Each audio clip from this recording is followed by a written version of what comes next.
always been really inspired by roses. This year I planted lots of hybrid tea roses, which are my favourite type, in our garden because we spent a bit of time renovating part of our garden which used to be a huge pond, and we put this lovely arbour in, and it is a great place to sit and watch the butterflies and also to stitch, as I showed you in my last video. Autumn is just creeping in now, and there are still some faded blooms in the garden and they are really beautiful. So this has inspired me to create a quilt, a small lap-size quilt that I'm going to use in the garden. I'm basing it on a rose design that I came up with a couple of years ago, and this is inspired by traditional grandmother's flower garden quilts, and that's what the traditional design looks like, made just from hexagons. But in my design I have put a little twist on it, and instead of the hexagon flower in the centre, there is a rose flower in the centre, so I'm calling it a grandmother's rose garden quilt. And I've created the rose from a small 1/2 inch hexagon with 1/2 inch half hexagons around it, and then there are some diamond shapes too, and they are circled by hexagons, 1 inch hexagons in this case. And I'm going to show you how to make the main block today. So for paper shapes you need 1/2 inch hexagons, and you also need to cut some of them in half to make the half hexagons. You need some 1 inch diamonds and some 1 inch hexagons.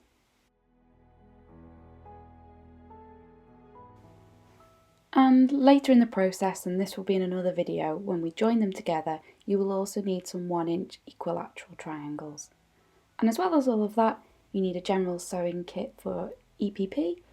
I like to use milliner's needles, some sharp scissors.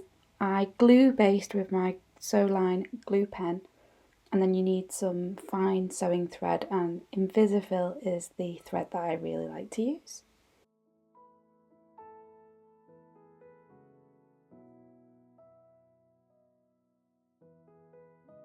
The link in the description box will take you to some written instructions, and I will leave information there which will tell you about all of the fabrics that I've used in my version of it. But of course you could use anything that you like, and you can play around with colours and come up with your own combination. I've used a mixture of prints and solids, so I'm using this tiny rose print for the very centre of my roses. I've used a low volume print to surround the roses, and I've used solid colours to create the paths. First you'll need to baste all of the hexagons that you need to make the block. I've shown how to do that in various videos on this channel, so I'll leave a link to basting hexagons if you'd like to check that out. So now it's time to baste your half hexagons. I've cut a strip of fabric that is 1.5 inches wide times the width of the fabric, and I'm just gently placing my half hexagons on with about 1 inch between them, so that gives me enough space to cut them out with some seam allowance. It's roughly 1/4 inch seam allowance, just maybe a little bit less. It's not important for it to be really accurate, you just need a bit of seam allowance.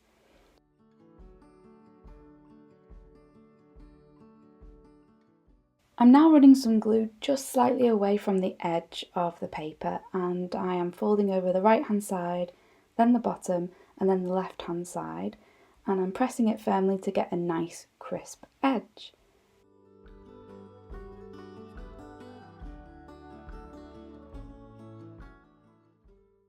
Finally, I'm going to fold over the top edge, and I'm doing it this way because I want those little flaps that are on the sides to point downwards on 3 of the 1/2 inch hexagons, and I'm going to do it the opposite way on the other 3, and you'll see what I mean in a minute.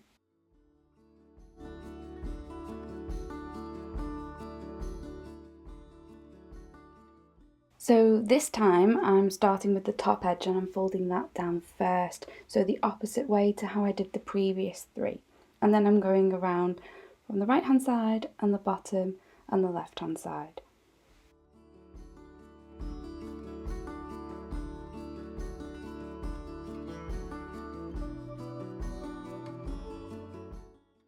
You can see here that when you do it the opposite way round, you get the little flaps pointing up.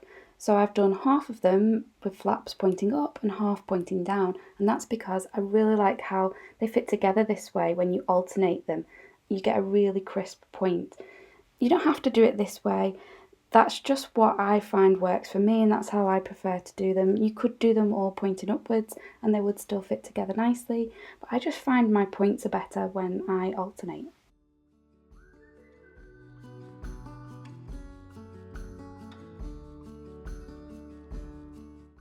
So now it's time to join your petals to the centre using a really simple whip stitch. Just take care to really line the corners up to keep it really accurate.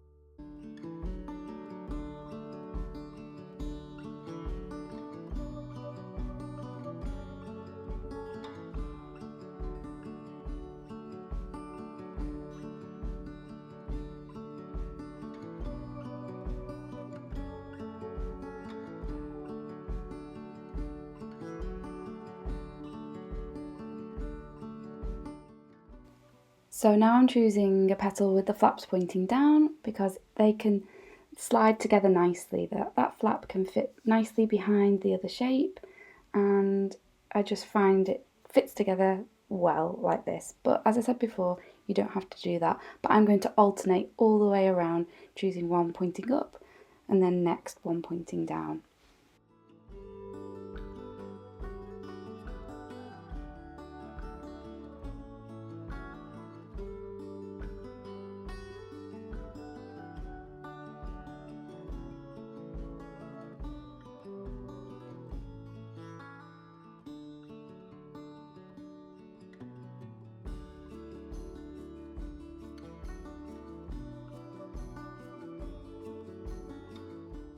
And once you've done that, this is what your finished rose centre will look like. Next it's time to add the leaves.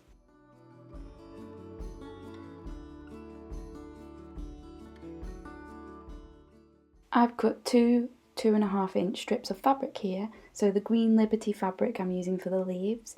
I'm just basting two 1 inch diamonds out of that. So I've placed them onto the fabric with about 1 inch between them, and again I'm cutting around them with a 1/4 inch seam allowance.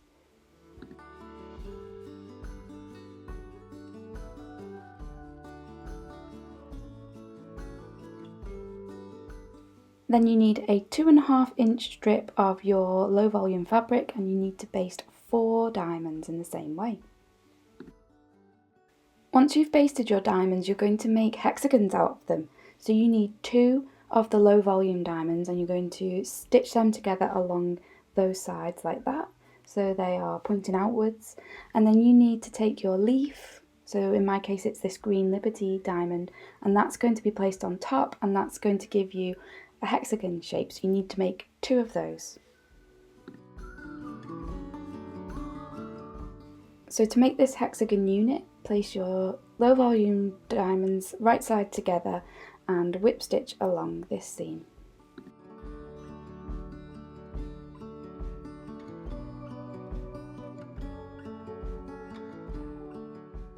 Next you need to attach the leaf diamond, and I find that the best way to do this is to start stitching from that point, from that central seam. Stitch from that centre point to one side of the diamond to the other point, and then go back to the centre and stitch from there to the other side. Of course you don't have to do it that way, but I find that if I stitch them together like this, I'm much more accurate. My point will line up with that central seam.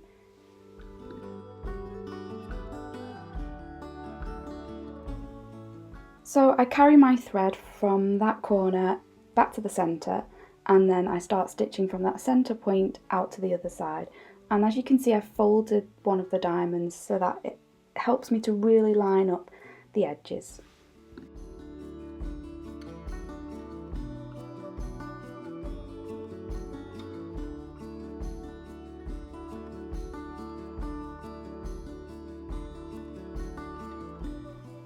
So once you've made 2 of those, you need to then join them to your rose centre along with 4 other low volume hexagons.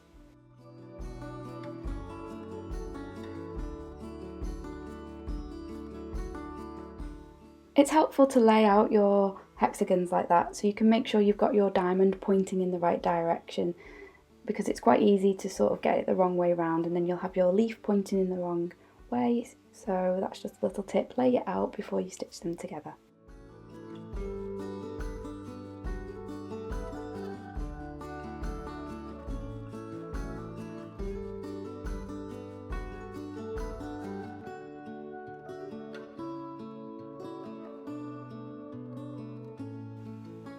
When I add the second hexagon unit made of diamonds, you really got to push those flaps out of the way and make sure that you really line your points up nicely to get it really accurate. So it takes a bit of manipulation, a little bit of fussing to get it just right. So just push them out the way and then get your needle right into the point. And I like to stitch down on that seam.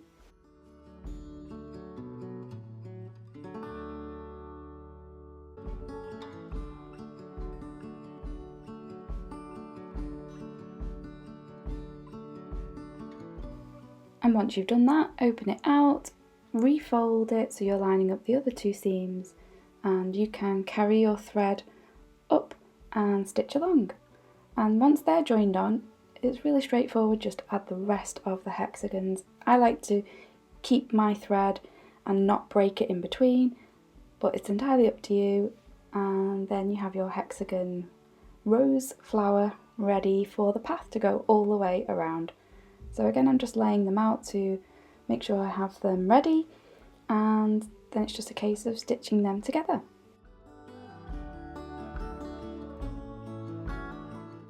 For larger projects like quilts, I like to baste quite a lot of shapes in one go, and then they're there and ready for me to just pick up and stitch.